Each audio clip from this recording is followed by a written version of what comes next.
You have to do the whole episode how? Like this, you fucking beauty. Hang on. Why? Bro, you forgot. Yes, I did. Because Because this is what was said like a minute before I press, like not even a second before I press record. Nick screams out, "You have to do the whole episode like that," and I'm like what? And then Matt goes.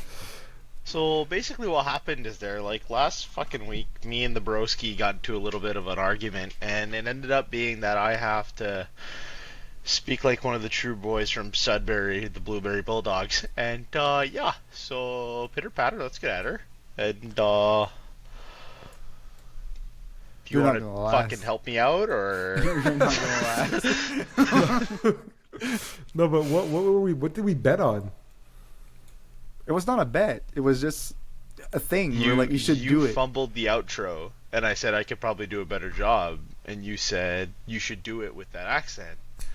And you said if you do with the accent, you have to do the whole episode, the whole next episode like that. I see. Okay. No, you just failed. Maybe So don't I do it didn't. like that anymore. It's okay. You can stop. I realized that like one out of two episodes I forget to do this introduction, but I'll do it today because you know what? I look at everybody here, this beautiful room this beautiful digital room, I should say, and it gives me the envy to say, welcome back to the CineClwd Podcast. This is technically episode 45, and I only know this because Spotify tells me how many we've uploaded. 45. It's me. My name is Nick, and I got my co-host with me. I got my brother Matt, aka MCU connoisseur, potentially Batman, and my buddy over here, Nick L. We'll give him his last name because we share the same name, so he's L, and he's labeled himself today as Beaver Connoisseur. Yes, sir. I've watched hundreds of Beavers. That's why. That's wild, boys. Bro, I That's watched a movie about beavers going crazy. Like, what you want me to tell you? So, unironically, Nick, I saw you change your name, and I figured this will be funny because the first thing I'll say on the podcast is he's labeled himself as the Beaver Connoisseur. But, unironically, we're not talking about that movie today. So, Nick watched hundreds of beavers for no reason.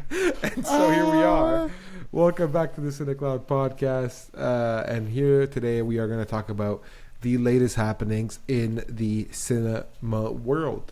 The latest happening in this week, it's been the talk of the town. Bong Joon-ho has returned with Mickey 17. Mickey 17 stars Robert Pattinson, Mark Ruffalo, Naomi Aki, Stephen Young, Toni Collette. It's a really cool cast, actually. Bong Joon-ho at the helm. He last made Parasite, which Parasite was 6 years ago. 6 years ago.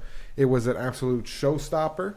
That movie won literally everything on the planet. I think it was his last film. Am I right, Nick? It was his last film. I'm right? pretty sure it was. Or at least, I like, can't remember. the I fact can't that we remember have anything in between. We think it is. It probably is that it is. Very English of me, but you know what? It works. You know, it is his last film.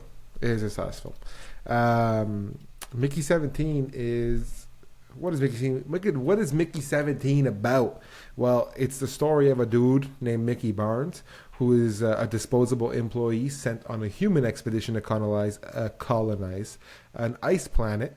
And essentially, after one iteration of Mickey dies, a new one is regenerated with his memories and basic personality traits intact. But what happens when a new Mickey is printed while the other Mickey is still alive? Dun dun dun. It's based on a book. The book's called Mickey 7, and it was the biggest movie of 2025 thus far. Like the most hype. It was on the top of the list. People were very excited for this movie to come out. Obviously, the names attached to it are undeniable. And so it came out, and we went to see it because that's what we do. And a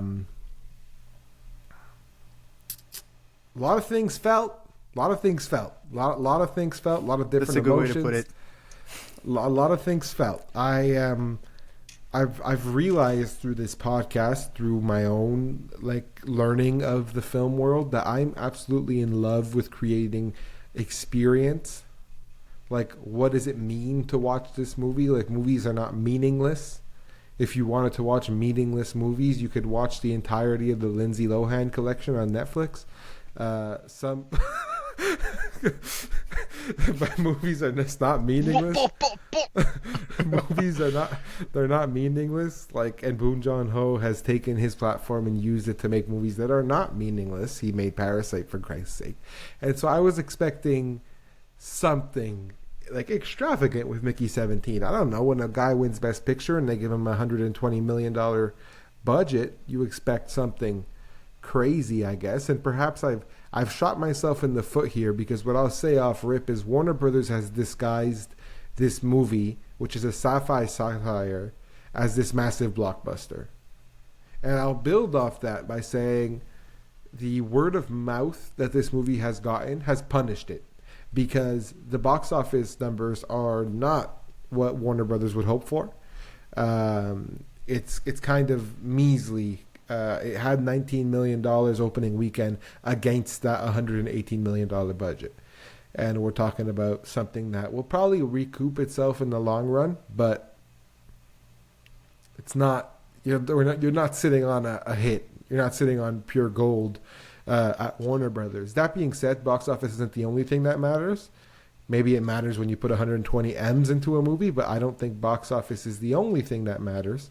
I think we can blame it to marketing, though, in terms of like how this movie was perceived, because as you like alluded to, like it was pushed as a blockbusters, which like to be fair, knowing a bit more about the movie and the original book, I was not like baited by. I knew what I was getting into as I was walking into the theater. But like for the people that don't know, I can sure think and see how they would like feel betrayed. But at the same time, like if your entire enjoyment / review of a movie is based on like your reception, your first look, and what your expectations are based from before the movie and after the movie, I don't think you're rating it right. Like we should perhaps just look at what's good about it and what's bad about it. And I think we should like go through it through that lens, because there's a lot of good things to be said about that movie. That's what what I was about to say is I think that, you know, you don't, box office and expectation doesn't determine what a movie actually is. A movie determines what it actually is. I just think Mickey 17 shapes out in the world of cinema, not in the place where it would hope to be. Granted, this movie's perfectly enjoyable. And it's actually one of these movies that the less I think about its intricacies, the more fun it is. It's a movie about two Robert Pattinsons existing in the same space. And they're mad at each other, essentially, because one of them has to go. That's really what the plot of it is. And so, and then what? And then you kind of unravel from there. Probably start there. Robbie Patts, a.k.a. the Batman, currently. Incredible. He is. Bigger question before we dive deep in is just because I had this fleeting thought and I don't want to lose it. Yeah. You know how we tackle horror movies and we like define them as like, oh, this is a slasher, this is elevated horror, or like everything of the sort. I would see this movie and classify it as like elevated comedy. Like, do you see where I'm getting at with this? In a way, sure, yeah, but that's like, just what satire is, really. It is, but like satire is, it's more specific. But like it's still like elevated comedy is not something I think about much. It's just was a funny thought to have. Yeah, no, I see what you're saying. I don't think Mickey 17 practices elevated comedy. I don't think the movie's as smart as it actually thinks it is. It treats itself like it is. Nothing against a movie that is just trying to have fun, but like I said earlier, this movie is more fun when you just look at it from the lens of, we're just here to have a blast. This is a sci-fi. Sure, it very much in that window, in my opinion, of, and this is a tough comparison, and I feel like I'm gonna have to explain it, but you're watching like a Monty Python humor. This is in that niche of like, it's only funny in this. You can quote it and it's funny, but you can't really take it out of this bubble. This is a satire bubble. It is that elevated approach, if you will, of not just making a joke for the sake of making a joke, but making a joke for the sake of making a point. That's kind of how I felt when I was watching it. And, you know, we can go through all the technical aspects like very quickly. Like, Pattinson is amazing. Ruffalo is Donald Trump. Naomi Aki is fun to Ricky watch. Martin, the Funky Bunch. Yeah, Ruffalo delivers his SNL Trump impression. Really, that's all I'll say. Naomi Aki's really fun to watch in this. Toni Collette is awesome as the dictator's wife. Everybody's really incredible acting wise. Bong Joon-ho is still Bong Joon-ho. His movies have that rich quality to them. Like, you could be looking at something and you're like, this is just a fun comedy, but it is rich with something that Bong Joon-ho leaves in it. I think that this movie's perfectly enjoyable. Perfectly enjoyable. But I don't think... My problem is, what's the goal? Like, that's the part that I don't understand. Is like, what is the goal? Because you see some movies and you could label them as Oscar bait, or just a horror, or just here to pass the time, or here to make a blockbuster. And Mickey 17 draws from everything, but it doesn't define itself as one sure thing, which is why I don't know really how to look at it. I feel a bunch of things. I'm like, is this great? Is what I look at it. The first thing I think to myself is like, how much did I like? Like, what do I like so much about this? I like the idea that it's so fluid as a movie. Like, it just kind of goes through its own thing. It doesn't go through the motions of any genre. It just exists and does its whatever it wants to do, and that's commendable in its own way. And I think it's a hallmark of a good story too, if you keep that in mind. Because as much as we kind of have gripes of how like it delivers some of its like topics and like morality throughout the movie, we can't deny that the fact that it flows, as you said earlier, this well, and it just stands on its own as a piece of media, shows that like it is complete in a sense. It might not be for everyone, but it really is a complete piece of work. And I think this is why the conversation of trying to give like not just a score but like a value, trying to find a value through this movie is extremely difficult, because it only is a movie that exists. We just got lucky that this movie got the budget it deserved to become what it is we saw when we went last Friday. Whereas like, I don't know, you compare it to a big blockbuster like a fucking Fast and Furious, like people are like try to claim that throne. You already know what you're getting into. And so it's an interesting comparison to have. Like, I can't really have thoughts about more than the fact that it is a good story. Yeah, it's all around good. But I'd say the problem is, as a viewer, I feel a big lack of fulfillment by the time this is over. Because to me, Mickey 17 doesn't fulfill itself. Because it doesn't know what it wants to be. It is Mickey 17. So in that way, Mickey 17 fulfills itself because it fulfills Mickey 17. But Mickey 17 doesn't fulfill itself as, like I said earlier, a blockbuster, an Oscar winner, anything. It just kind of exists for the fun of it. And that's why when I was done, I was like, but there's something that's itching me still in this. There's something that, with everything that's laid out in front of me here, there's something that didn't fully click. And it took the movie from... It restrains the movie within its own boundary. Mickey 17 is restraint to Mickey 17. I don't see a world where this catapults for me into like a world of like, oh, this is one of the greatest movies I've ever seen. I didn't feel that way when I was watching it. It wasn't one of my favorites, and it's not that I don't like it, is that I feel like if it pulls strings differently, and it probably, by pulling strings differently, you fall into the norms of Blockbuster, Academy, etc.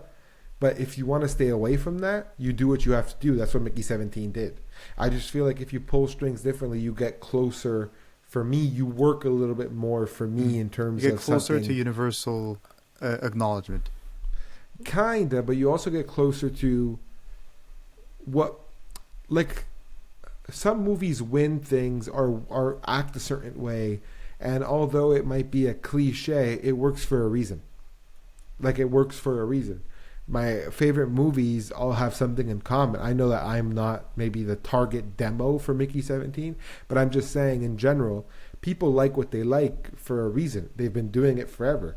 Mickey 17 feels very new, very different, very in its own, on its own wave. And it's just a lot to take in. Like you're watching something that doesn't feel like it's necessarily standing alongside those other big shot movies of the year.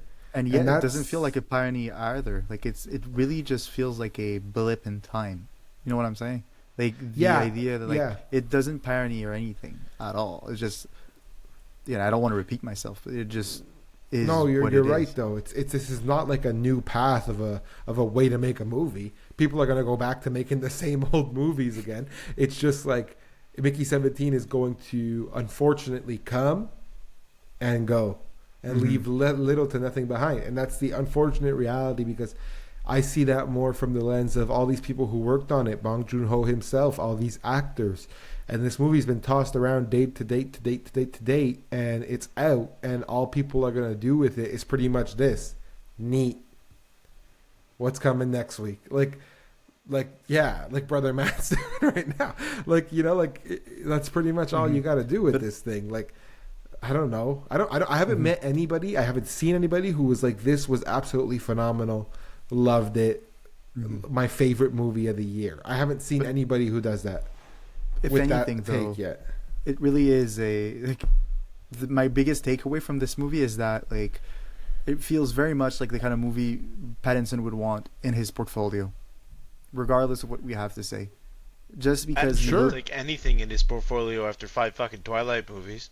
No, but it's the idea of, if you look beyond that, because that's a great point, Matt. It's just when he was done with the Twilight franchise, he really just wanted to redefine himself as I think he said it himself, a true actor. He did not want to get wasted away and just ending up not being able to work in the domain that he loves. So he tried a bunch of different things to just become a better actor. And I feel like this movie, regardless of the fact that it really is not memorable in the way that we would have liked it to be, still executes on that front. It gave me Lighthouse level, from Pattinson at least, Lighthouse level of experimentation when it comes to how to act for a main character. And that is, to me, a very big point of why this movie, I gave it 4 stars for the record, and I gave it 4 stars pretty much for that. The idea that he explored it throughout his character. So that's something just to kind of define even more what I'm talking about, because I don't want it to come off like I'm just bitching. I'm not bitching about Mickey 17. I thought the movie was perfectly enjoyable. I'm bitching at the potential left on the table, by all accounts, by such an acclaimed director and acclaimed actors. Now, if we want to talk about something that this movie does do by leaving everything on the table, it's carte blanche, open slate, blank canvas type of material here. So just to build off what you said, Nick, Rob Pattinson's out here doing whatever he wants. His voice is inherently a bold move. He's got this annoying whiny voice, and it's just I should have read through it. For 17, literally like that, brother. I should have read through it. Literally sounds like shucks, man. He literally sounds like that for 2 hours, and you're like, whatever. And it's bold and it's fun, and then you have Mickey 18, who's playing the counterpart, who sounds tough and he's cool and even give more it to edgy me, than I'll Batman. do it myself, and he's supposed to be this cool guy. So Robert Pattinson is really just out here having his best time as 2 different people. He's just killing it, and he did a great job. And you get Mark Ruffalo, who, like I said earlier, SNL Trump impression, but that's bold within itself too. He's just trying something. He's like, fuck it, let me do this impression, and let me have some fun playing. I saw Mark Ruffalo in Poor Things and instantly knew he'd be able to be silly, and he just took on that same approach in Mickey 17 and said, I'm gonna fuck around for a little bit, and he's really good in it. I like, like I said, it's a perfectly enjoyable movie. I just feel like with everything left on the table, at the runtime of 2 hours and 17 minutes, it's tough to get into. It's tough to, outside of the idea that the movie's fun. I'm gonna say something it's tough egregious. like don't like I'm gonna have a hard time to sit at home and say I'm gonna watch Mickey 17 just for the sake of it. Like, I'm gonna say something egregious here.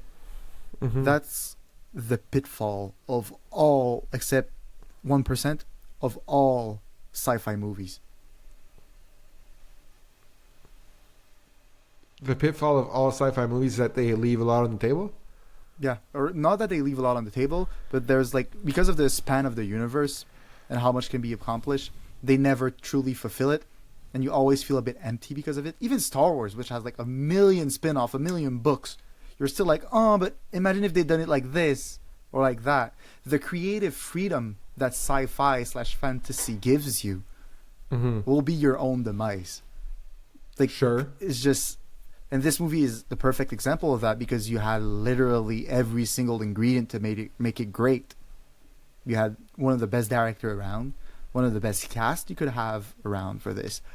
Very, very good CGI, very, very good set pieces, and in my opinion, a well-adapted script. Maybe not perfect, but well-adapted. And still, look where we ended up. We end up here today talking about it like this.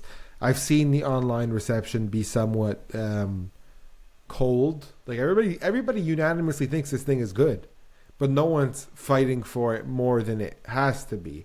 And I just think that's because it's just a lot.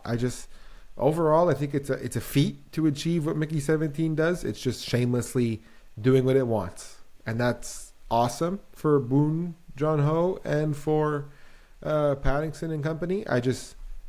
I personally felt a little empty to it, a little cold to touch. I'm not exactly in the most eager place to want to rewatch this thing. But, fair? Yeah. No, but that's it. No, Fair. no, I know that. But if you're interested in watching it, it's a great watch regardless. Thanks, It's Nick, just- for saving us. You just saved the Bong Joon-ho Butts and interview. babies, I do Nick said, absolutely wait a minute. We need a cook. It's still fun. It's still Yeah. good. And no, I But agree. it truly- Like, it's still it truly fun. is like, but it's rare that you have a movie that you can truly say, out of nowhere, like, let me just build you a scenario. You're going somewhere, like, you have 3 hours to waste. People want to watch a movie. You're like, what can I have that is like undisputedly something that they will enjoy? Maybe not be like over ecstatic about, but it will deliver. Mickey 17 is just that. Yeah, it works. It works in the context that it needs to work, and that's all you can want really as a movie. I like it. I like overall. And yet we're I like still it. kind of bummed out. Yeah, because we're talking about Bong Joon-ho. No offense to Bong Joon-ho, but like, that's living I'm still legend. waiting for that Alien musical. Yeah, he said he was gonna make an Alien musical. I'm still waiting for it. He's funny though. I don't know. Overall, Nick, you want to leave him with a grade? I don't grade, but you can. I agree. I gave it 4. 4. There you go. 4. But Paddington deserves a fucking 10 out of 5. Okay. Sounds good. It's the best clone type shit I've seen in a movie. That's true. Like, from an actor. That's true. And the CGI is beautiful. Yeah, and only for that, like, it's worth a watch. The idea that it's not cringy to have a clone, because that's what I was most afraid of. It being like gimmicky, that they're like a lot of the time together in a scene. It makes it work. Like, he makes it work. It's very good. He does. He does it very, very good.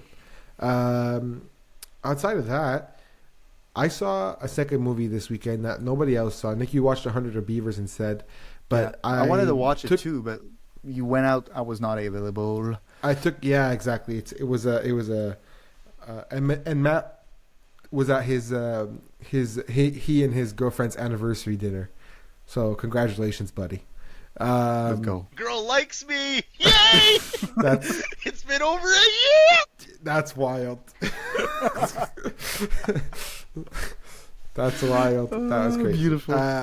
Essentially, I went to a Cineplex early screening of Novocaine. Novocaine comes out this Friday, March 14th. I was debating going to this screening because I was like, I don't know if we're going to fit Novocaine into the docket with Black Bag coming out next week. But then I was like, fuck it. I got an email for this screening. I want to go to this screening. I want to see this movie anyway. I'll go. It was a Saturday night, so drove down to the theater. and I'm glad I did. Like no joke, had a great time with Novocaine. I think that it's a ton of fun. Not in the same way I just described Mickey 17. It's a movie that is so aware of what it is. It knows it's an action comedy starring Jack Quaid, so it times up that comedy. It's got some good action sequence. It makes good use of an R rating with some nice gore. And all in all, it's a fun movie. No Oscar competitor here. We're not talking about a movie that's shooting its way from Best Picture. Movie? Like I felt more entertained watching this than watching Nobody. Which is crazy because Nobody was very much entertaining. Nobody's a lot of fun, but to me, what Novocaine does like really well is essentially it's in its core plot. Where like Novocaine is this dude. He's a regular dude. He's just I literally wrote here in my notes trying to climb the corporate ladder. Because he is. He's just working at his day job. He's working for at a bank type of thing, like a trust fund or a bank or a credit bureau. Anyway, he's just chilling, except this main character. It's within the first 5 minutes of the movie, they do a good job of explaining how his life works and what he is. Essentially, he's got this rare condition that affects his nervous system, and as a result, he can't feel pain. That's the extent of who this character is. But he can't feel pain, and he's kind of booby-trapped his own life. He can't eat solid foods because he's afraid he's going to bite off his own tongue. He can't do like basic human behavior because he's afraid that something's going to happen to him, and he won't feel it. And so that's the situation that you get in. So you get like this nervous, ironically, his name is Nate. So you got like this nervous Nate type of guy, and he's worried. And anyway, he hasn't really, he's avoided women in his life because he's afraid to tell them. He's extremely just, secluded and quiet. And then eventually he meets this girl and they go on a date and he really likes her. It's like the love of his life character. And then bank robbers come in and kidnap her. So you get this type of movie where the guy's going to use his condition as a tool to attack the bank robbers and go after them, Taken style, type of thing. Yeah, it's Captain Deadpool. He's got some Deadpool-isms to him where it's that like I can't die type of thing, but he can die. He just can't feel it. He can't feel pain. He just die eventually. He can't feel himself die, but he can die. Literally, that's exactly the problem. He literally has to have a timer on his watch to tell him when he has to pee because he doesn't feel his bladder. Got some. The movie's funny like that. That's messed up because imagine you're just like fighting a bad guy and you just like piss your pants. Anyway, but you wouldn't feel it.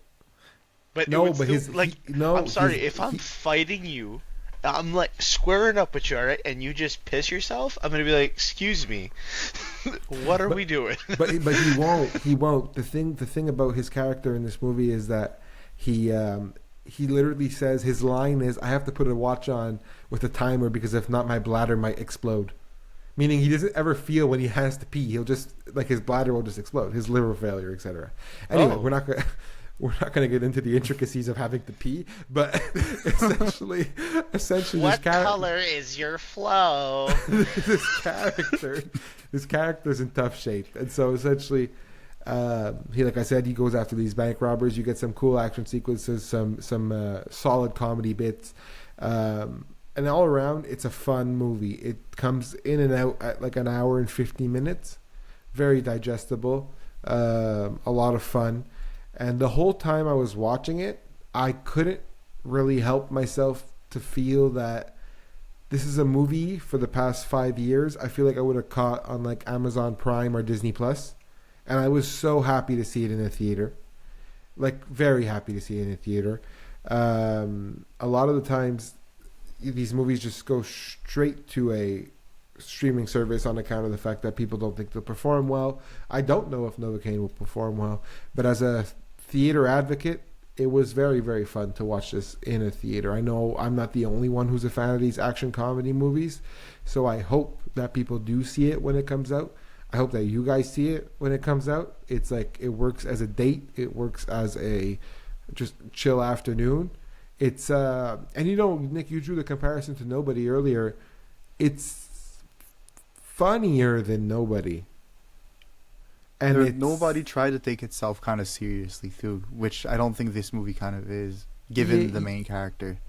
Yeah, and I think the idea of one man taking on a million guys only works when you have like a John Wick type of character. I was 'Cause literally about to say Reeves Keanu Reeves just in the is middle him. of the field. Yeah. Yeah, but like that's something like nobody. Not that it hasn't aged well for me, but it's a movie that I haven't thought of many times because I'm like, we see this. I've seen this better. I've seen this in John Wick. Whereas Novocaine, he's literally after three guys. It takes an hour and 50 minutes for him to get through three guys because he doesn't know how to fight. Like he doesn't know how to do this. He's like, I don't know how to beat you up. I don't know. Like literally, this is in the trailer, so I don't mind saying it. One of his fight moves, he took a frozen chicken and threw it at a guy because he doesn't know how to do it. Like he just whipped the chicken at him. And yeah, there's a lot of funny bits in it. Overall, it's a darn good time. I saw it with my girlfriend who doesn't watch action movies because she finds them too bloody. She thought it was a good time. I think a lot of people are going to enjoy this movie, and I hope it does a good job. And it encourages studios to put more movies like this into theaters because people should be watching them. That's all I really have to say about Novocaine. I know that you guys didn't see it, but I'm wishing. Yeah, it's I'm only wishing, a matter I'm of wishing. time. Only a matter of time. It's definitely worth it.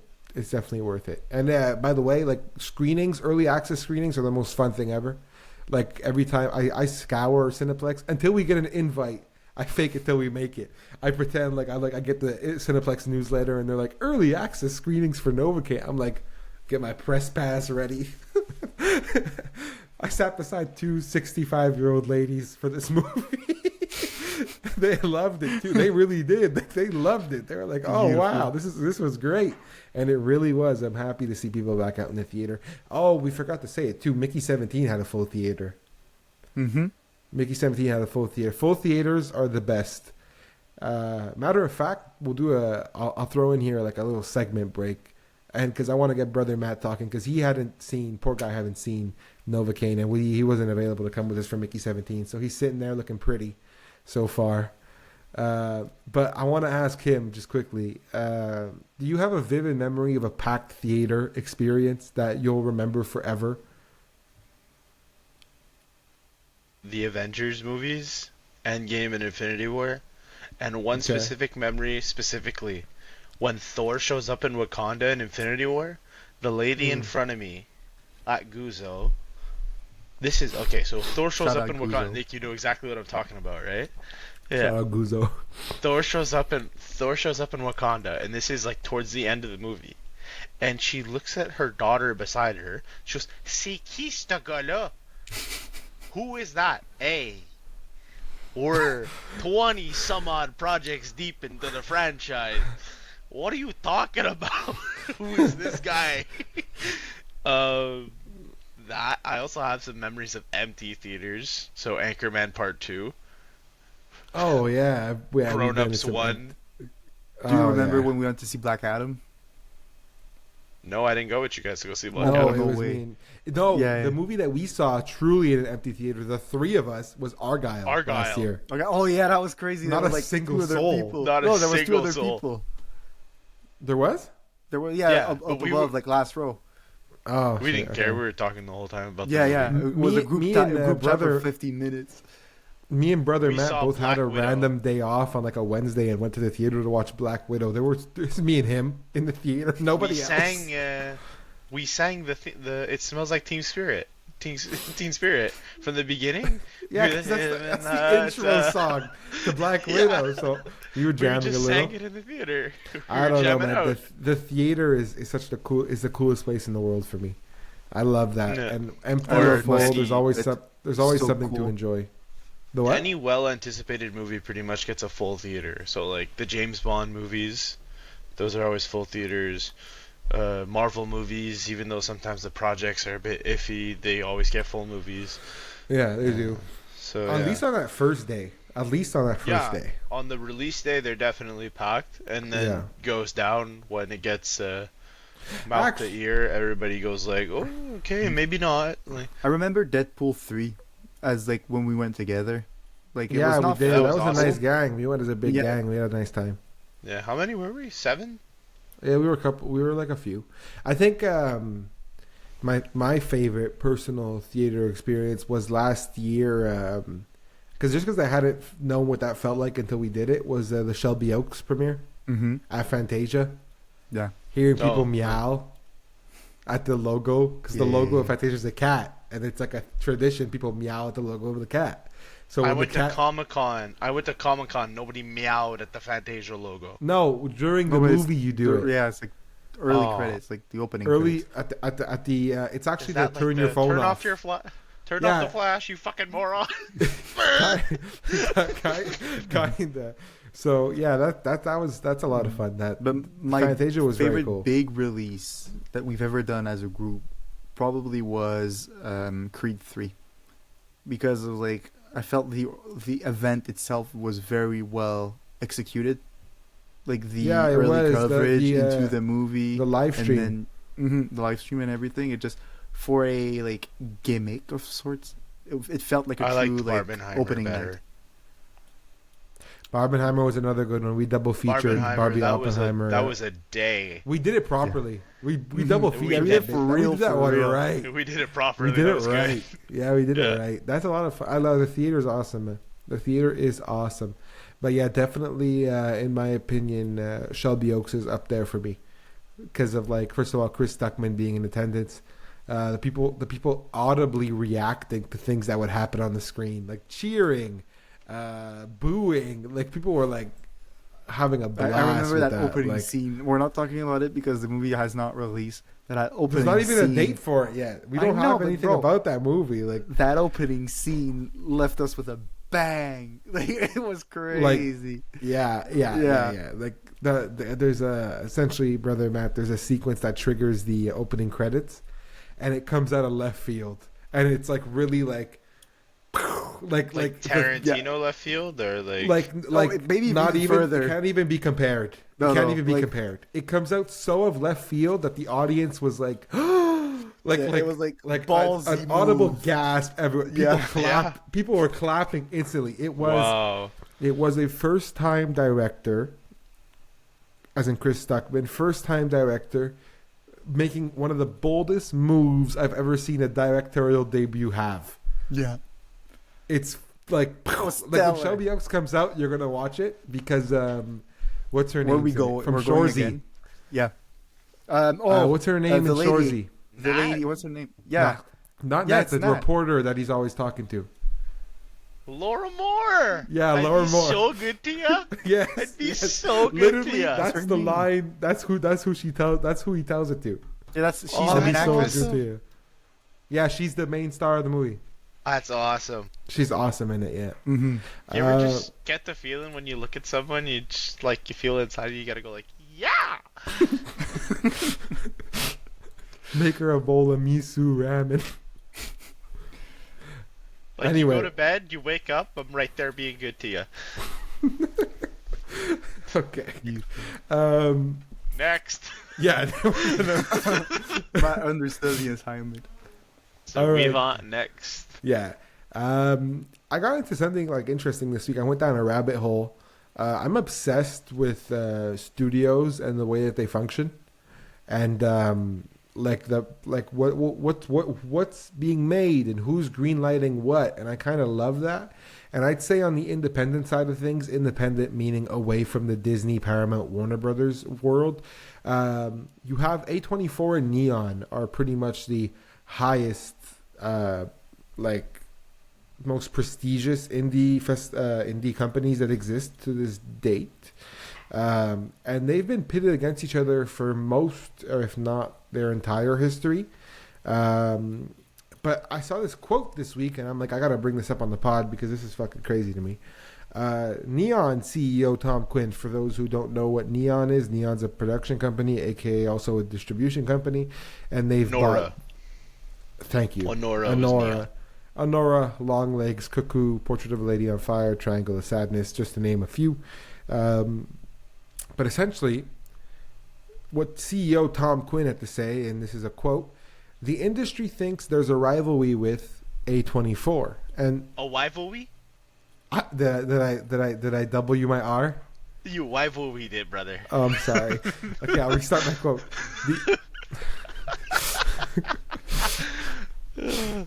Proceed. Have your brother on a podcast. They said it'll be fun. They say I mispronounced one word and he's on my ass. Woohoo! The industry thinks there's a rivalry with A24 and there's not. It's good headlines. I thought they might be our biggest competitor, but as it turns out, our biggest competitor has been Netflix. They desperately tried to buy I, Tonya and Portrait of a Lady on Fire, and we ended up losing to them on Hitman, May December, and Fair Play. There's a slew of movies where I am the second highest bidder to Netflix. Bro. And so May December to Neon would be crazy though. Like what? Yeah, and just it went fits to in their Netflix. catalog. It went to Netflix. So to me, this is interesting because, in my opinion, studio preference has never been really higher.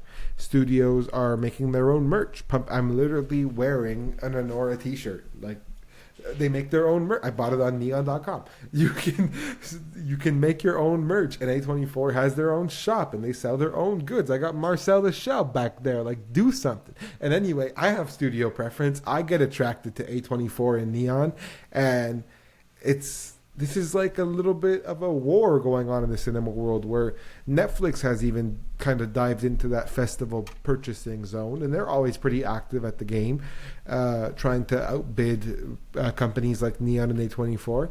And to me, this is healthy competition. Everybody, I think the norm has gone back to a place where people are no longer chasing what is Warner Brothers, Paramount, and Disney.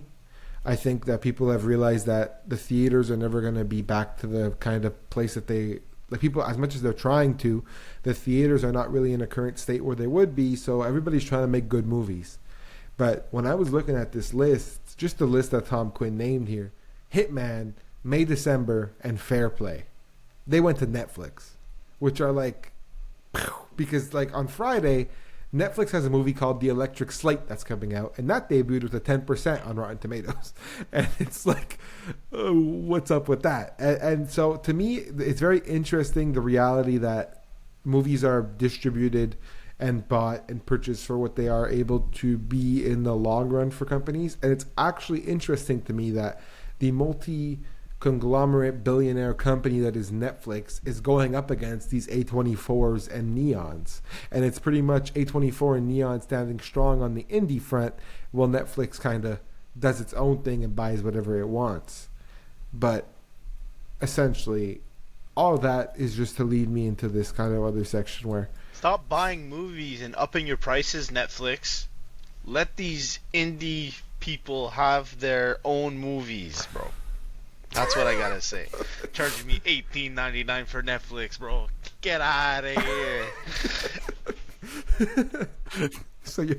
So Matt wants to bring back Blockbuster. Yes! Le club Vidéotron, man. Le club illico. Way.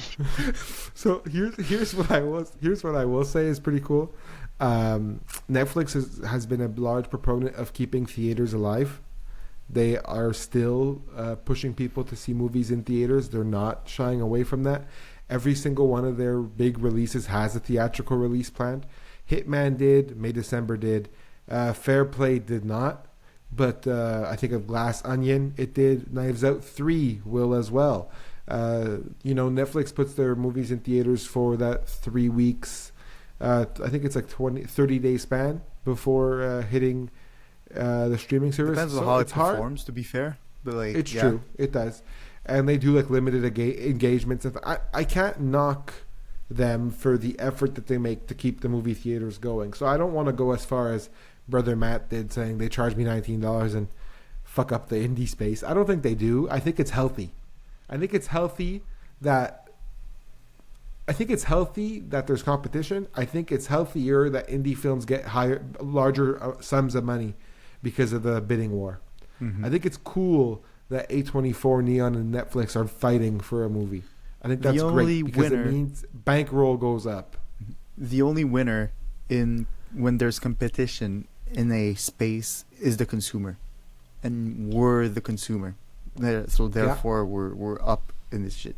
Like we should be glad that there's actual talks. Like if it was only reserved to like the reach of A24 when it like first started back in like the early 2010s, it's just we wouldn't be where we are today with like major releases and Oscar-worthy movies because the funding wouldn't have been there. Exactly. It's a part of the game. It's you got to understand the market as well as understanding just what the space is.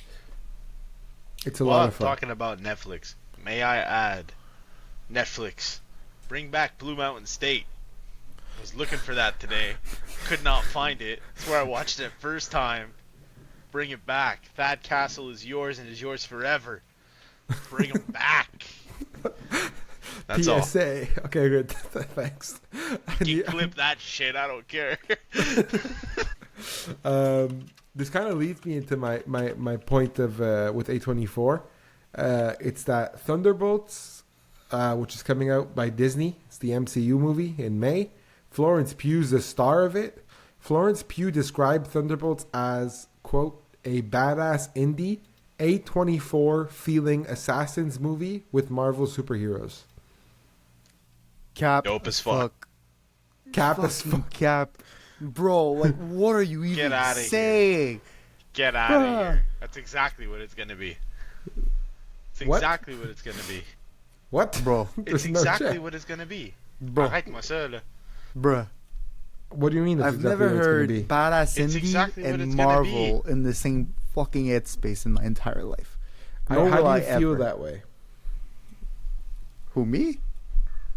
No, I'm saying, brother Matt has just came on and said, no, it will be that way, and I'm like, I don't know how you could say that. So I want him to explain. Where in what world do you see this being a badass indie? I think this movie is. I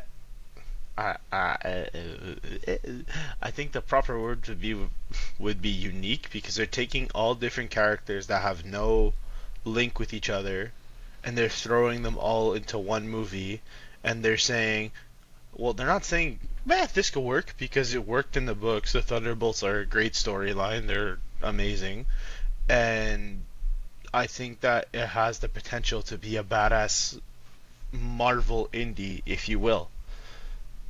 The only in the sense that it won't fit the mold, is what you say. No, it's gonna be this. Like, besides Deadpool and Wolverine, I can see this movie being rated R. Is it rated R? If Marvel wants to go in that direction, I feel like it would benefit the fans and the movie itself, including the actors, if this movie gets rated R. Well, the real question is... Okay, so I see what you're saying, where you're like, this movie is a conglomerate of like a bunch of different people into one movie, and they're all acting in the same space, and we're going to get something interesting. They're all a bunch of misfits. It's basically the Suicide Squad. I get that, but A24 feeling Assassins movie is just kind of banking off the name of A24. I think Florence Pugh's doing it based off the fact that she is coming off We Live in Time. But I'll give her this. Literally everybody who's worked on this movie has made something for A24.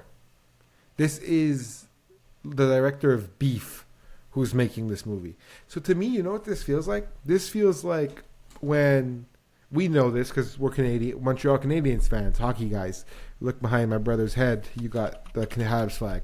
This feels like when there's 5 games left in the season and the veterans are scratched and the young guns are brought up to the team just to see what they can do.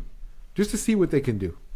And not that the A24 guys are young guns, but I'm like, the people who work on independent film getting a chance to do a Marvel movie just to see. And the cast that they're handed is the Thunderbolts cast and the Thunderbolts characters. Great cast, great characters, so much room for development. Florence Pugh's comments are, I'm going to say, over-exaggerated, but they're not cap, Nick. They're cap. You want to know why? Why? Because it's simply not an A24 movie. That's like saying it's not sunny outside because it's raining. Like, there you go. Like, sure, like, no, but truthfully, what makes an A24 movie? You see, nowadays, the fact that it's by A24 because they've done so. There much. You go. But like at one point, if what I get from her comment is that it's not That's why I was asking Matt earlier. Like, she's basically saying it won't fit the mold that you're used to seeing. It's going to be different in a way that will truly be a new trend in the Marvel universe. That, as much as I'd like to believe her, think is kind of cap. Because if there's one thing that I'm certain of, is that even if it manages to do 50% of that, it won't be enough, because it still needs to tie with all the other movies, and it would like stick out like a sore thumb. Like they still have their audience to target. You're skeptical. They can't just go. It is just got to go. You're kind of skeptical. No cap.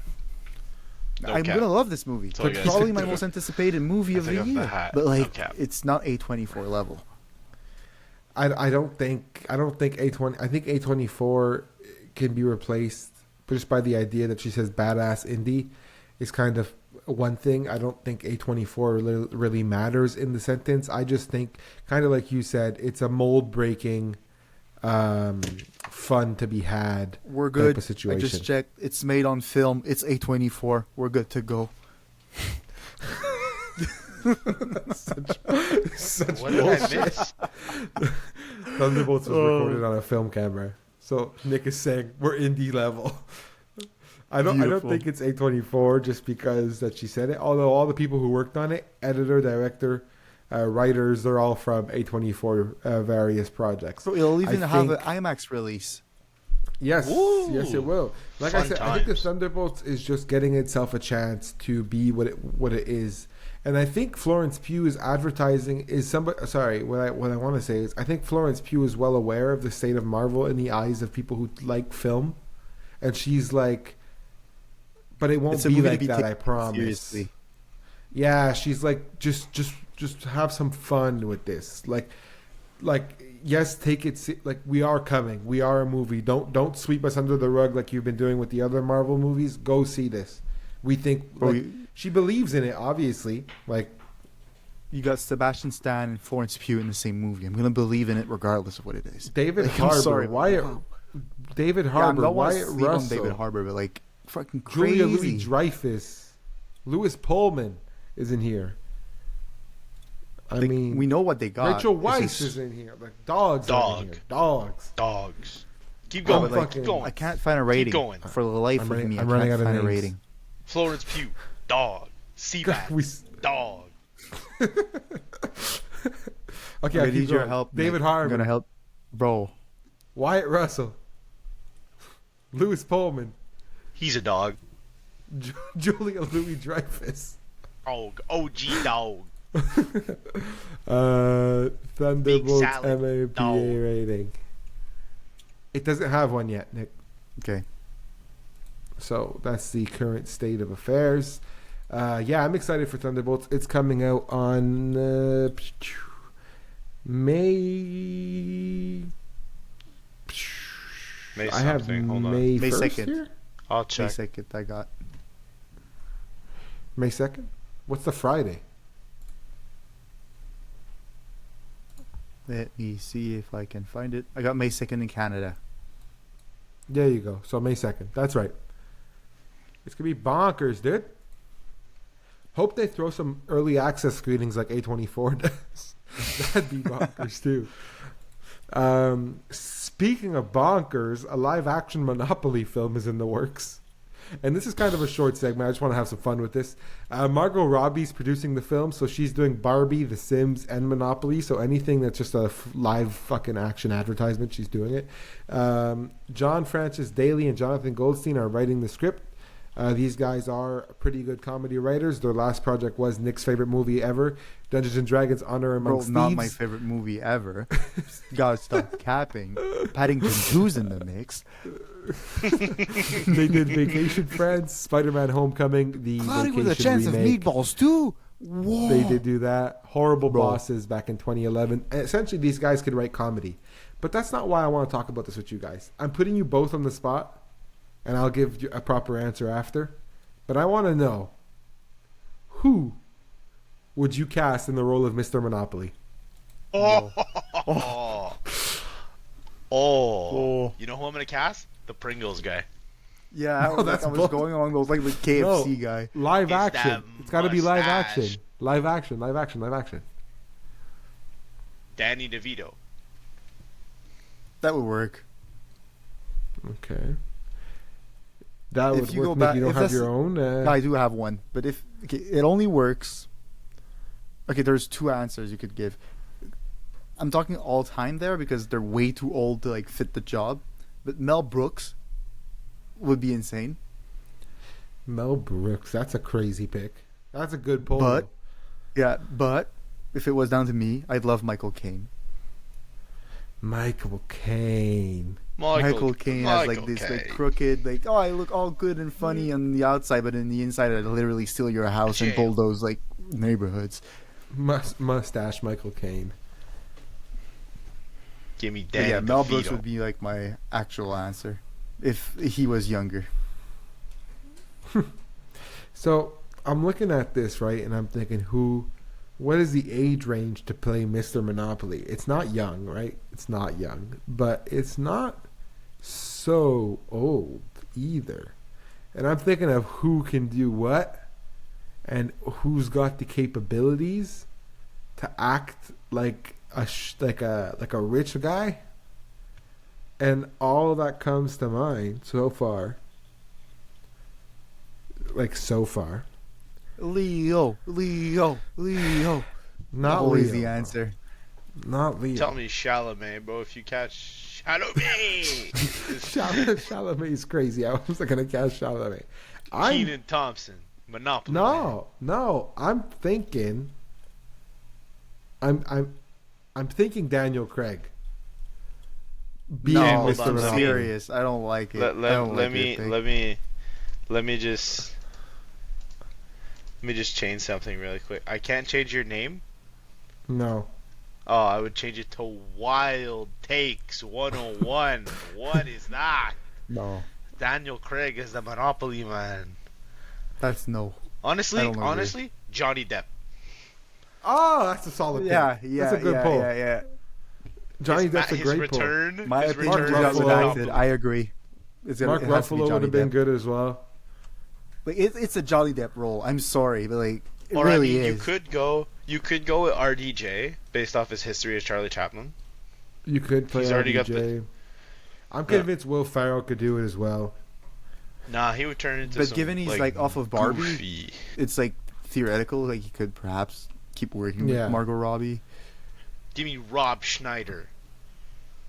That's crazy. The fucking Blue Jays announcer, No, Rob What? Schneider, actor. bro. 90s legend, Rob Schneider. Adam Sandler film legend. Bro, I'm gonna have like the one that talks with his nose. What is his fucking name? I thought he was talking about him. Never mind. I might be crazy. Mike. That's Schulman. Give me Schulman. J.K. Simmons as Mr. Monopoly. Oh, it'd be so scary. It's too serious. It's so scary. give me Ben Affleck and Matt Damon. What are you talking about, huh? What are you talking about? Two Bostonians as Mr. Monopoly. You want to buy California? Get the fuck out of here. Give me Brad Pitt as Mr. Monopoly. I don't know anybody else really who could do it. It's Ed got to be Norton. some. Ed Norton's funny, but I don't know. To me, it's got I to like be the some, Johnny like, Depp. I like Pedro that Pascal pick. could be Mr. Monopoly. But Nah. I think Johnny Could Depp should be. be it. I think Johnny Depp could be it. Slick back hair, top hat, cane, mustache. Big Mr. smile. Monopoly's life. bald, bro. He needs to be in that like Donnie Brasco level of Is he performance. bald? Mr. Monopoly is bald, dog. Bro, he has I a thought he had hat on. slick Doesn't back hair. matter. He has Whatever. the crown, but What? Look, we got more important shit to do. Bro, Like this Absolutely. Adam Sandler tier list that you promised that I promised you we had to do last week. If anybody listened to last week's episode, you would have heard me and my brother argue over the fact that we had to do an Adam Sandler tier list, and he said we gotta do it right now, and I said no, we'll do it next week, I promise. And next week has come, and the first thing that my brother asked me is, "Are we doing the Adam Sandler tier list?" So I said, "I guess so." So here we go. The screen's coming up. It's the Adam Sandler Whoa. tier list, baby. It's about to take an hour. Holy. You're gonna have to zoom in on some of these, though. By the way, as soon as I got home from school, I put on Adam Sandler 24/7 on my TV, and I got prepared for this shit. So y'all better dial in. So I zoomed in here. Essentially, what I'm looking at is all of Adam Sandler's movies, and I gave us some categories here: GOAT status, great, good, enjoyable, skipping it, and don't know, and don't seen, which is a typo on my part. It's don't know, haven't seen. All right. Don't know, don't seen sounds better. Don't know, haven't seen. All right. So I got several Adam Sandler movies down here. We will go through them one by one, put them up, and put them where they belong. Okay. Are we ready, boys? Yeah. Let's do it. All right. Number 1 here, bedtime stories. Enjoyable. Skipping it. What? I don't want to fucking The only hear good that. part of I bedtime love bedtime stories. Bedtime stories only It's good part is when like enjoyable. the little gerbil comes out, eats the The fucking little gerbil. and then Bugsy like, with a eats the big fucking eyes. bubble gum. That's it. No, he eats a hamburger. Bro, I don't know. It It rains rains so bubblegum. long. Bugsy eats the burger. Brother, you said enjoyable. I said enjoyable. Do you not remember your childhood and loving bedtime stories? I do remember my childhood and loving bedtime story, but I'm looking at all of these movies, and the thing is that if I put them in good or great, we're gonna run out of room. This fine room is expendable. I like this movie. I'd say good, but since Nick voted to skip it, I guess we'll settle for enjoyable. Put it right down in the middle. Put it in the middle. Bedtime story is perfectly enjoyable. The Week of, which is a Netflix Skipping movie. Yes, thank you. I don't think anybody had to argue with that one. Just Go With It with Jennifer Aniston. One of the several movies where Adam Sandler stars as himself dating a woman that is way out of his league. He's in a love triangle in this movie, going down south with the children. A staple of my adolescence. Just Go With It. I've watched this movie several times. I think it's funny every time. Great is a stretch. I'd say good. I think it's a lot of fun. I think it's got jokes that don't land. I think... Give you a fucking dolphin cookie if you put it in great. Okay? I'll give you a fucking dolphin cookie. I gotta do it because of the reference. The reference was so elite. That's my boy, Adam Sandler and Andy Samberg. I'd say this can't be higher than enjoyable. No, this is enjoyable. This is brain rot at its peak. This was like brain rot before TikTok existed. Uncle Vanny was Vanilla Ice? Oh my god. What? Yeah, and I forgot Vanilla Ice is in this movie. For that... You got the nugget pocket. No, Bro, bro. what do you mean? You gotta put it back in enjoyable. That movie is not that good. Bro, there's a nugget pocket. You gotta put it in enjoyable. I'm just gonna rename this to Brother Matt's Adam Sandler. I think it's a good That's idea. fine. Give All right. the people what they want to see, bro. Little Nicky. You want to leave it in don't know, haven't seen it, or skip it? Don't say anything mean to me. Right. I know you've Okay. seen it, so are you skipping it, or? Yeah. Okay. Mr. Deeds, Winona Ryder, Adam Sandler.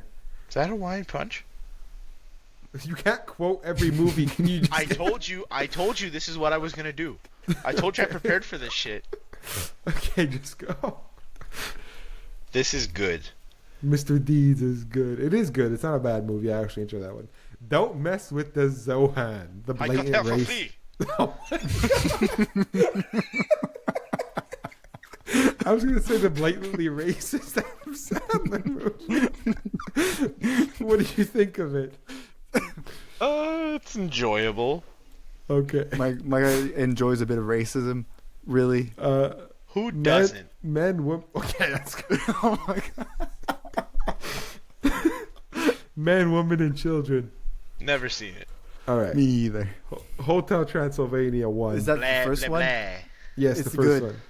It's good. Solid. It is good. Yeah. Hotel Transylvania 2. Enjoyable. The Ridiculous Six. Skipping it. Thank God. Sandy Wexler. Skipping it. 8 Crazy Nights. Bum bitty bitty bitty bum bum. Essentially, every time he doesn't have a quote, he skips it. No, what do you mean? Alright, Oh, enjoyable. yeah. No, yeah, that makes sense. Enjoyable. The Longest Yard. Football against the gods. Bro. That's a good, and I don't even like being good. What does The That's Longest Yard go? It's a good movie. It's okay. It's a good shitty movie. We're gonna put it that way. Click. Kate The Click Beckinsale, Adam pisses me Sandler. off. You don't like that movie? Bed Bath and Beyond. Where's Beyond? Pisses me off. This movie. You don't like Click? No. So where are you putting it? Like if Meh. Click was on TV, are you watching it? Or are you skipping it? Well, yeah, it's the Sandman. Of course you gotta watch it. Okay, so enjoyable. Yeah. Anger Management, Sandler Nicholson. Great. Great. Okay. You gotta Once dunk we're gonna that get to- shit. You gotta dunk that shit. You know what scene I'm talking about, though? Yes, I know. I just rather let you quote to nobody. I think it's funnier. I now pronounce you Chuck and Larry. That movie's good. Good. Okay. 50 First Dates. I'm gonna go ahead and do it for you. Yeah, thank you. Nothing I don't better know than a first kiss. I'm 50 gonna go ahead and do it for fucking you. times, bro. I love 50 First Yeah, Dates. it It's one of my is. favorite Adam Status. Sandler movies. I really like that one. Wouldn't it be nice if we were Yes. older? We wouldn't have to Rain wait Over so Me. I long. don't think you've seen I it. don't I have haven't seen- seen I it. Don't know. so- Haven't seen it. Yeah. Airheads. Enjoyable. Enjoyable. Murder Mystery, the Netflix movie with Jennifer Aniston. Didn't see it. I've seen it, so if it comes down to me, I'll make the call. It's enjoyable. I'd agree with you. I think it's like serviceable Sandler. When is he not All right. serviceable? Yeah, In this like movie. In this movie. This In one. this movie, Jack he's and not. Jill. Yeah, that's right. Skip Yeah, Jack you and know Jill what? fell off the hill, dog. Sorry, bud. I did not realize we were about to expose me with the next pick. Oh my god. I just don't feel like he wants me here. I don't know. I just zoomed out so we could see everything. Spanglish is the next Sandler movie I have here. I'm letting you take that one. I haven't seen Spanglish in a long time. I don't remember it. I'd say if I haven't seen it in a long time and I don't remember it, I'd say skipping it. No offense to Was not Spanglish. memorable. Just, yeah. Tackling fuel. Big one for you here, Matt. The Water Boy. Tackling fuel. It's a good Water Boy Mama is said, great. Mama said that's goat status, boy. That was great. Mama, All right, here Mama we said go. that's something wrong with your medulla oblongata if you don't put this in goat status, bro. Bro, I'm telling you this. The gold status is going to be so filled for no reason. So here's what I'm going to say. This is the confusion that I have with Adam Sandler. Is the movie goated or is the character goated? Because Bobby Boucher He's goated. might be his best character ever. Yeah. But The Waterboy's not a goated movie. But since Bobby Boucher is on the cover, you got to throw him up there. He's Like, I from don't- the slums of Louisiana. You He gotta throw goes him to up this there. bummy school, No, turns them into no, I the saw the national movie. champions. I saw the movie. How is that not the greatest American movie of all time? I don't know, bro. Okay. Funny People. Great. Yeah, me and Nick I both actually saw liked this. it. Matt, have you seen this? No, I haven't. I actually really like Funny People. It's a little long, but it's all around great. I think Funny People's a great time. Big Daddy, one of my favorite Adam Sandler movies of That's all goat time. status right there. I wipe my own ass. Goat status for the Sprouse Brothers and Sandman. You think so? I wipe my own ass. Okay. Okay, we should have a rule, though, that we can only have 4 movies in GOAT status. And whenever we're at, like, What? over 4, we have to move one to great. That way we can truly have, like, a... Some not tight Mount, contender. yeah, Mount Rushmore of sorts. Okay. Fair enough. What Can is we that? say It's so 5? small.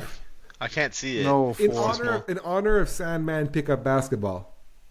5-on-5 Fair. game of pickup Fair. basketball. We gotta hit 5 in honor of Sandman pickup basketball.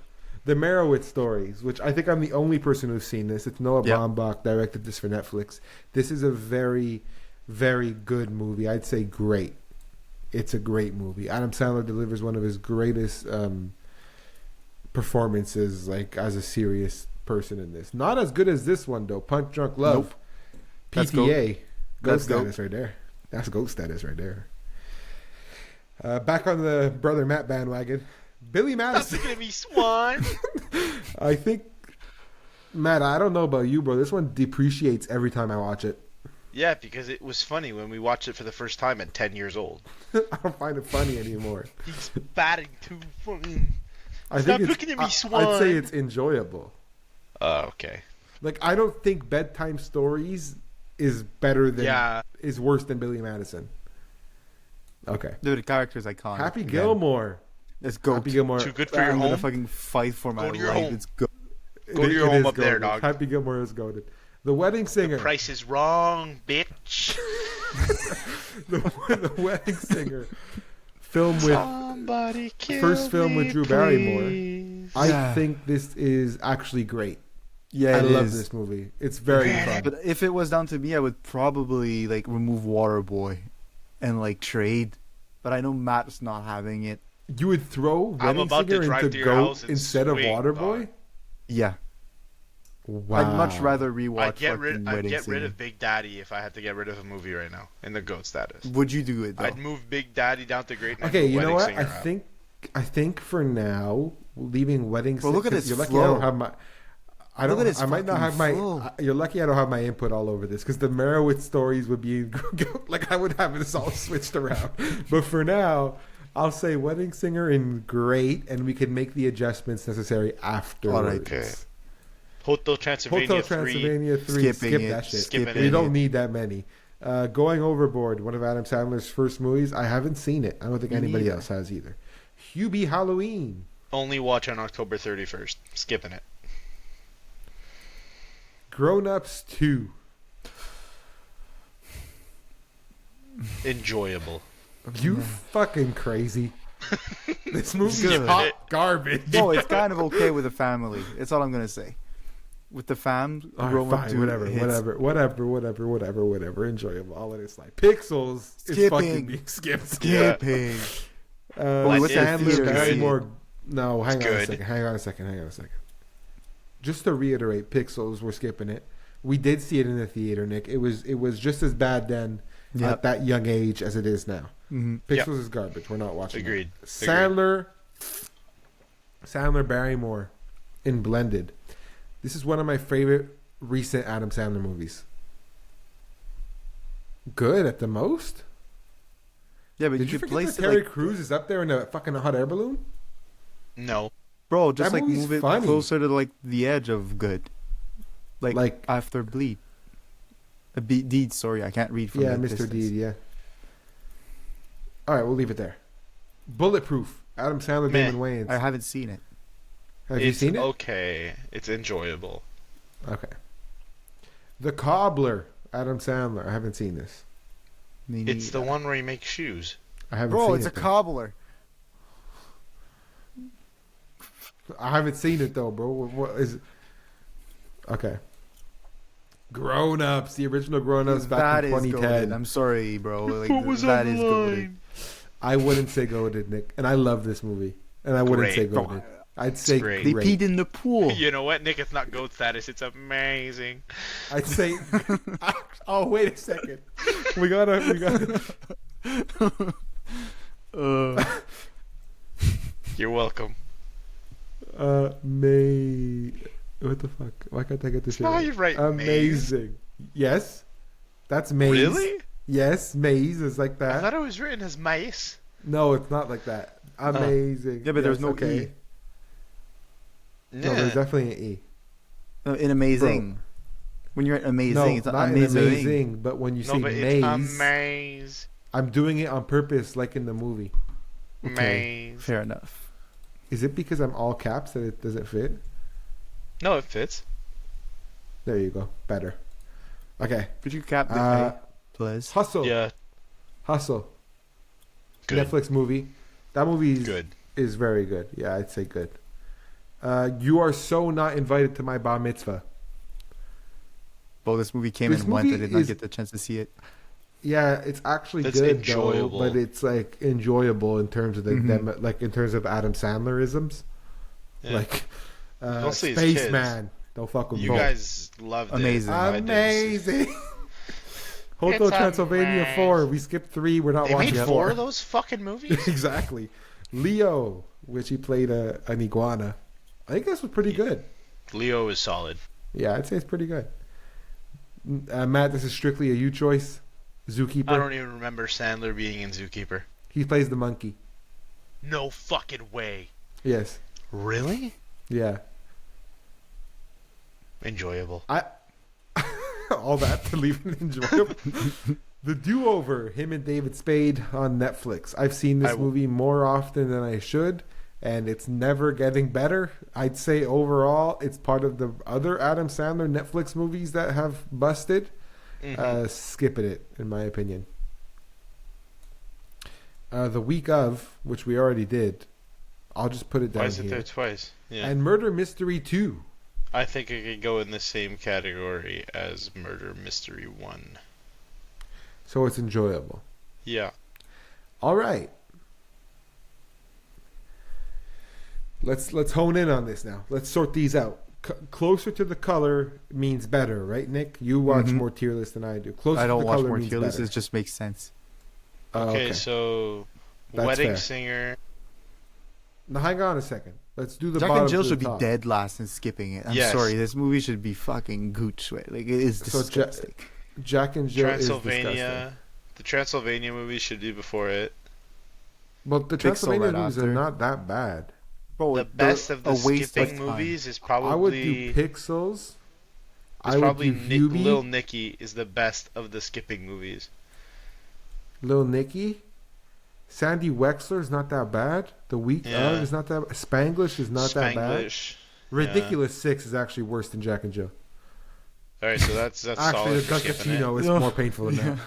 Everybody wants my Dunkachino. Nobody can resist my Dunkachino. Someone Hubie sees Halloween. Burn these it. two. I'm just going to throw Hotel Transylvania 3 up there and call it a day. All right, All moving on. Enjoyable. Bedtime Stories is not moving. It's locked in there. No, that's my Hotel boy. Transylvania. Billy 2 Madison's should gotta go be- behind it. Yeah, third for the second one. Yeah, Yeah. I'd say that too. Mateo Zohan is better than That's My Boy. Yes. And Click is better than both of them. Grown Ups 2, That's okay. You could leave it like that. I'm not upset at all. Airheads, Murder Mystery, Grown Ups 2, Bulletproof, You Are So Not Invited to My Bar. You Are So Not Invited to My Bar Mitzvah is better than Grown Ups 2. Okay. So is Murder Mystery. So maybe Zookeeper at the end. Probably Grown Ups 2 at the end. In the It's on the verge category of of not good. being okay. I'm gonna be Blended a kid and is say there. that Hotel Transylvania should be first. Leo should has to be moved up. I think this is what Bro, makes the most sense. Hotel Transylvania should be first. It's a staple. You know what? Like Fair. it's a staple of good movies. I'm sorry. Like, yeah. Fair. Hustle, Okay. Leo, The Longest Yard, check them out. Amazing, which we have to solidify our GOAT status, Mhm. which is questionable at this point. Just go with it's the least amazing out of the amazing here. Anger Management is not that good either. The Wedding Grown Singer Up is should the go most. first. Grown Ups first, Wedding Singer second. Funny People right here. And then Yeah, this that's is the good. GOAT? Is this really what we're going with? Or do we... Well, Big Daddy should be Big Daddy, Yeah. or at least like Or- have or- four, like up top, and put Grown Ups down with Big Daddy down. Like Grown Ups should be amazing. Big Daddy should be an amazing also. We literally named the category after the movie. It should stay there. Is that what we look at, Mike? Waterboy being up top is crazy. Like Something wrong with your medulla oblongata. Is that really what we're going with? Happy I Gilmore think should so. be okay. I'm a child. Happy Gilmore should be in front of Punch Oh, Drunk yes. Love. Okay, we didn't organize the GOAT status. Happy Gilmore first, obviously.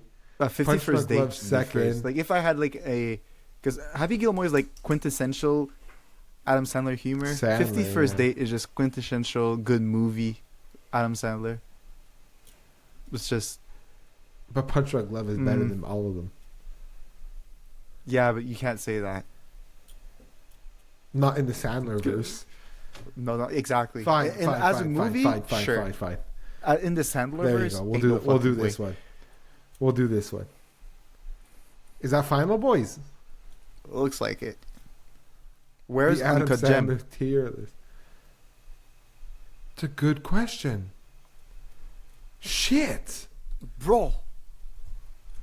I'm at it. It's But on I'm its way. sorry, like, it just fucking Help sorry to is throw a wrench on in your the way. like, engine, but like, goddamn, if there's a Help movie, you is should on skip the way. that.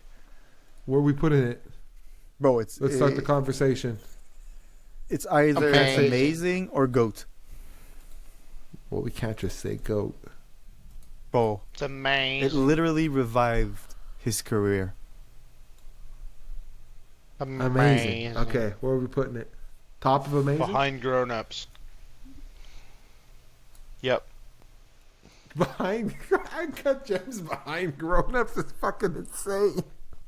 That's A Safdie Brothers masterpiece behind Bro, fucking switch 5-on-5 Waterboy and basketball. Uncut Gem. You gotta switch Retired Waterboy. 5-on-5 basketball. I think so. No, don't touch Bro, the you- water boy. Oh, What okay, did but I Bobby think Boucher no. ever Hang do to on. you? What actually needs to happen is this. No, No. bro, you can't. Bro, you actually can't. No.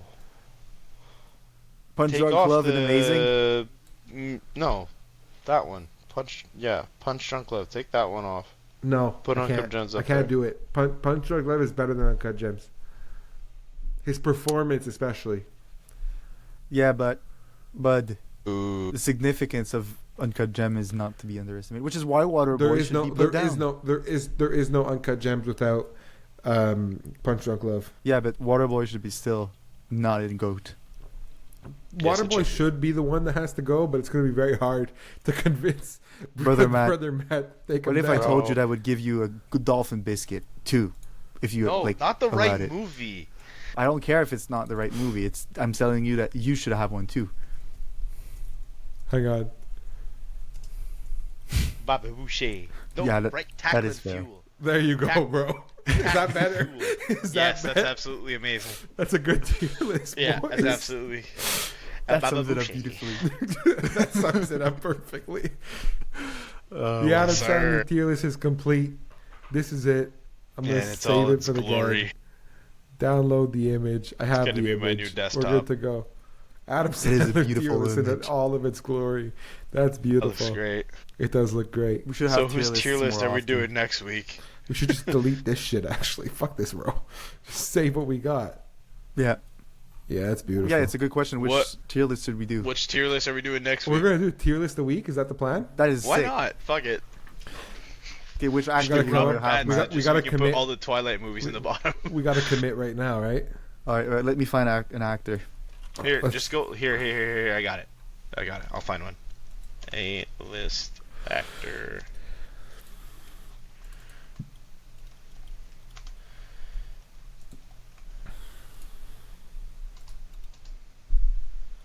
Okay. Bro, if you want to Bing. take an hour one day, it's gonna be Marvel Universe ranking, No. but it's gonna take an hour. That's gonna just be. Who? No. We could do like best picture winners. That'll take a fucking Bro, long time. that would go crazy, but I don't think Matt has seen enough of them. We gotta do. We Like- can do Soderbergh with Black Bag, but I don't think we've seen enough Soderbergh. What is this wheel? We should just do fucking Scorsese. It's gonna be Hold easy. on. That'd be random as hell. Bro, so best Scorsese movie, easy peasy. Martine. Oh, bro, we could do De Niro. Well, De Niro has like the craziest fucking reach of all time in terms of We'll what do is De good and what is bad. Niro. Bro, Shark Tale, GOAT status. Wahaha. Robert De Niro. Shark bait. Wahaha. We'll do De Niro for Wow. sure. Oh, 100% Alright. we're gonna do De We should Niro. do The Rock. We're not doing The Rock. What? Let's do it. The we've biggest gotta set some badass in rules, the though. WWE today. We gotta set some rules. Are we going The- after the quality of the movie or the quality of the performance? We're going after personal choice. We put All right, grown ups ahead of wedding singer and uncut gems, bro. Hey. Don't hate the player, hate the game now. Hold on. That pretty much takes us to the end of our episode. Hold on. Next We week, gotta figure out who we're doing next week. De Bro, we Niro. said it, De Niro. Oh, come on. We're doing 24/7, De Niro, De 'cause Niro's no. about to come on. He's got the Alto Nights coming out soon. So in What honor of about that, Denzel? we'll do a series. We'll do a tier Denzel list might for come him. later, but De Niro is going to be epic. You're not ready King for the Kong reach of ain't got Goodfellas shit to Dirty on Grandpa. me. We're not ready for this. 100%, and they're both in there, bro. Do something. They're both in there. Everything's in the tier. It's going to be awesome. All right, yeah, I can't wait for that. Next week we're doing the Nero tier list. Awesome. As for now, that pretty much takes us to the end of our episode. It's been a real fun time again this week. Thank you very much for taking all your time to listen, watch, view, subscribe if you have, follow us on the Instagram. All the links are everywhere where you could look for them and find them. Once again, thank you very much. Yeah, it's been real. We'll see you all next week at the same time in the same station. See y'all later. Bye-bye. Bye. Bye-bye. Deuces.